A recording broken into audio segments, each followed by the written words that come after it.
तो यार कैसे हो आप सब। इस वीडियो में बात करने वाला हूँ टू स्टेप वेरिफिकेशन का कुछ एडवांटेज और डिसएडवांटेज के बारे में। जी गाइस, टू स्टेप वेरिफिकेशन बहुत ही अच्छा है। कोई भी दूसरा व्यक्ति आपके जो जीमेल आईडी है, जो यूट्यूब चैनल है, जिस जीमेल आईडी में आपका यूट्यूब चैनल बनाया हुआ है, उसे कोई हैक नहीं कर सकता। कोई भी दूसरे फ़ोन में साइन इन नहीं कर सकता जब तक आपके फ़ोन में नोटिफिकेशन नहीं आते, जब आप खुद से नहीं करते, जब आप खुद सिक्योरिटी जो पासवर्ड गूगल के द्वारा भेजे जाते वो एंटर नहीं करते, तब तक आप किसी भी दूसरे डिवाइस में उस जीमेल आईडी से साइन इन नहीं कर सकते। मतलब बहुत ही एक अच्छा एडवांटेज है और कोई भी आपकी जीमेल आईडी को हैक नहीं कर सकता इतने आसानी से, और ये भी एक एडवांटेज है। तो गाइस, डिसएडवांटेज क्या है उसके बारे में मैं आपको बताने वाला हूँ। जी गाइस, मैंने रिसेंटली एक फ़ोन परचेज किया होगा। ये है वो Vivo X80। तो जब मैंने इस फ़ोन को परचेस किया तो मेरा पुराना जो फ़ोन था सैमसंग गैलेक्सी S8 प्लस, उस फ़ोन में मेरा एक यूट्यूब चैनल था। उस चैनल में टू स्टेप वेरिफिकेशन ऑन था और मैंने क्या किया, डायरेक्ट सिम को ओपन कर लिया। जितने भी कॉन्टैक्ट वगैरह थे, डेटा वगैरह थे, सारा कुछ मैंने सिम में ले आकर मैंने लगा दिया मेरे Vivo X80 में।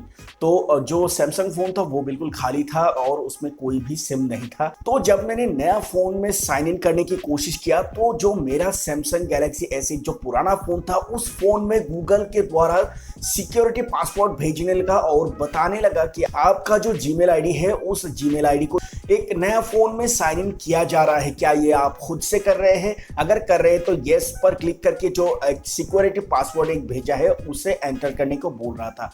और गजब की बात यहाँ पर यह है कि उस फ़ोन में जो मेरा पुराना फ़ोन था उसमें सिम भी नहीं था। मतलब यहाँ पर आपको एक चीज़ पूरा यहाँ पर समझ लेना है गाइस कि आप जब भी अपने फ़ोन में टू स्टेप वेरिफिकेशन ऑन करते हैं तो ये मत समझिए कि उस जीमेल आईडी में ही सिर्फ टू स्टेप वेरिफिकेशन है। आप जिस डिवाइस में first time two step verification on करते हैं उस डिवाइस के साथ कनेक्ट हो जाते हैं टू स्टेप वेरिफिकेशन।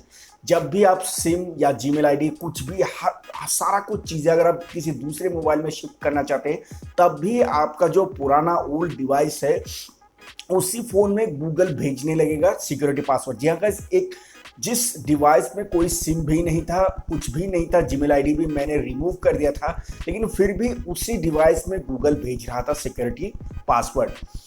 उसके बाद मैंने उस पासवर्ड को नए जो मेरा Vivo X80 था उसमें एंटर किया, तभी मैंने साइन इन कर पाया। और उसके बाद जो मेरा पुराना फ़ोन था उससे बिल्कुल खाली कर दिया, जो भी डेटा था एकदम रीसेट कर दिया, ओल्ड डाटा रीसेट कर दिया और नए फ़ोन में मैंने पूरा सारा कुछ लॉगिन कर लिया।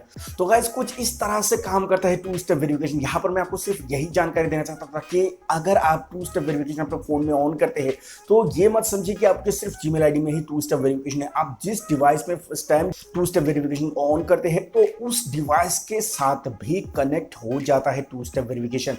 आप भले ही जीमेल आईडी को किसी दूसरे फ़ोन में एंटर करने की कोशिश करें, भले ही उस पुराने फ़ोन में सिम हो या ना हो, नेटवर्क हो या ना हो, सिर्फ स्विच ऑन होना चाहिए। अगर स्विच ऑन है तो आपको गूगल उस डिवाइस में सिक्योरिटी पासवर्ड भेजने लगेगा कि ये पासवर्ड है 2649 या 3684, कुछ इस तरह का पासवर्ड कोड भेजने लगता है।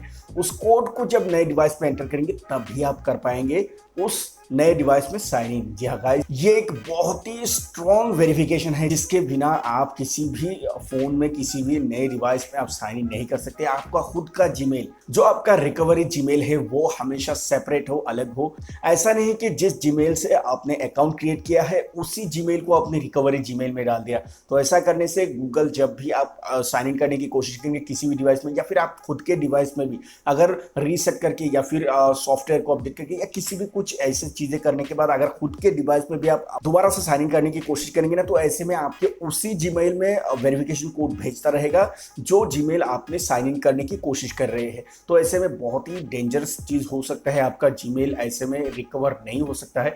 इस चीज़ का हमेशा ध्यान रखिए कि जब भी आप रिकवरी जीमेल एड्रेस डालें तो कोई नया जीमेल एड्रेस डालें। मतलब जो ईमेल आपका पर्सनल है, आपका जिसमें चैनल है, जो सारा कुछ चीज़ें हैं वो, और जो रिकवरी जीमेल है वो अलग होना चाहिए, सेपरेट होना चाहिए। बस यही आपको इन्फॉर्मेशन देना था। और एक इन्फॉर्मेशन ये था कि अगर किसी डिवाइस में टू स्टेप वेरिफिकेशन को ऑन करते हैं, भले ही आप सारा कुछ डेटा किसी नए फ़ोन में शिफ्ट कर रहे हो, लेकिन गूगल उस पुराने डिवाइस में ही आपको सिक्योरिटी कोड भेजेगा जब तक नए फ़ोन में साइन इन कंप्लीट नहीं हो जाते गाइस। तो पुराने जो डिवाइस है उसे हैंग होने से पहले, चोरी होने से पहले, ख़राब होने से पहले, कुछ भी होने से पहले सेव करके रखिए अपने डेटा को। बस यही इन्फॉर्मेशन देना था। वीडियो कैसा लगा कमेंट करके जरूर बताइएगा। लास्ट तक देखने के लिए बहुत बहुत शुक्रिया। अगर आपने हमारा वीडियो यहाँ तक देख लिया, कि उम्मीद है कि आगे एक और वीडियो आप हमारा ज़रूर देखेंगे, तो प्लीज़ चैनल को सब्सक्राइब ज़रूर कीजिएगा। Thank you. जय हिंद।